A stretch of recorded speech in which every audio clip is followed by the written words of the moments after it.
Quando nós começamos a estudar Apocalipse e analisar a fundo a história do Apocalipse, não estude Apocalipse sem a história, que você não vai entender nada. Se você quer conhecer Apocalipse, bote os livros de história do lado de Apocalipse e comece a estudar Apocalipse e a história. E você vai identificar dezenas de coisas.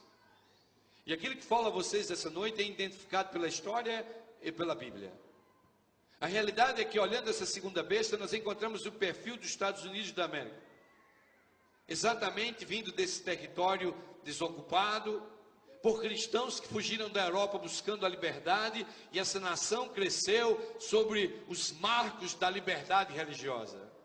Eu já não sei mais o quanto ela é tão livre hoje, e eu posso falar porque morei lá há 15 anos, mas lhes digo, profeticamente estudando a palavra, nós encontramos os Estados Unidos dentro do Apocalipse, como uma nação proeminente, com objetivos definidos.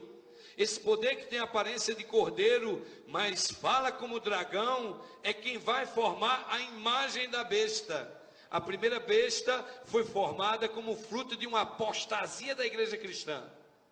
A igreja cristã apostatou, e quando Constantino mudou o domingo, a igreja cristã foi com ele para o domingo, para evitar a perseguição.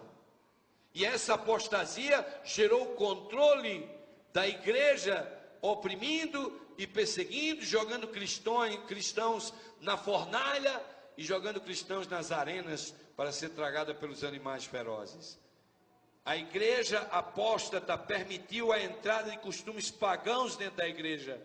E aí houve uma união do poder civil e do poder religioso. E eu lhes digo, quando o Império Romano caiu, começou a haver uma associação entre o poder civil e religioso. E a mesma coisa está começando a acontecer agora. Há passos sendo dados na direção de uma união entre o poder civil e religioso, entre a primeira besta e a segunda besta.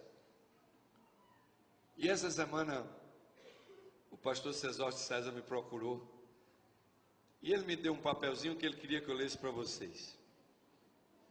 E eu não tinha lido o papelzinho dele, mas eu fui ler o papelzinho que ele me deu. E eu achei muito interessante. Eu falei assim, eu vou partilhar com a igreja esse papelzinho. É uma história. Ele diz assim, eu vou ler para não ser traído pelas palavras. A história diz assim, numa viagem de avião entre a Europa e os Estados Unidos, o pastor Sean, que foi há muitos anos atrás um departamental da Conferência Geral, ele assentou-se ao lado de um sacerdote jesuíta. Estava viajando da Europa para os Estados Unidos, e ele sentou do lado de um sacerdote jesuíta, que é a seita mais radical da Igreja Católica. Os jesuítas são a seita mais radical da Igreja Católica. Durante a viagem, eles tiveram bastante tempo para conversar, e o pastor não se identificou como um pastor adventista, e levou a conversa para o terreno da união das igrejas. E perguntou ao jesuíta, qual é a sua opinião a respeito da união das igrejas? E o jesuíta lhe respondeu assim, olhem a resposta do jesuíta. Nós católicos não nos preocupamos com as igrejas populares ou carismáticas. Só há duas igrejas católicas no mundo, a católica romana e a católica adventista. Nossa preocupação está nesta última igreja, porque eles não vão se unir a nós. E a última batalha vai se travar entre essas duas igrejas. Amém? Meus queridos, eu creio 100% na palavra desse Jesus.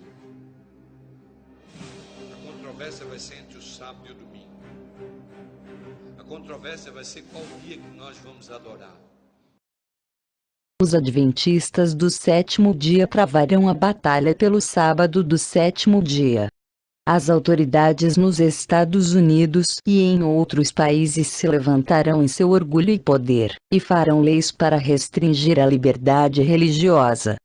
O mundo todo há de ser instigado à inimizade contra os adventistas do sétimo dia, porque eles não rendem homenagem ao papado, honrando o domingo, instituição desse poder anticristão.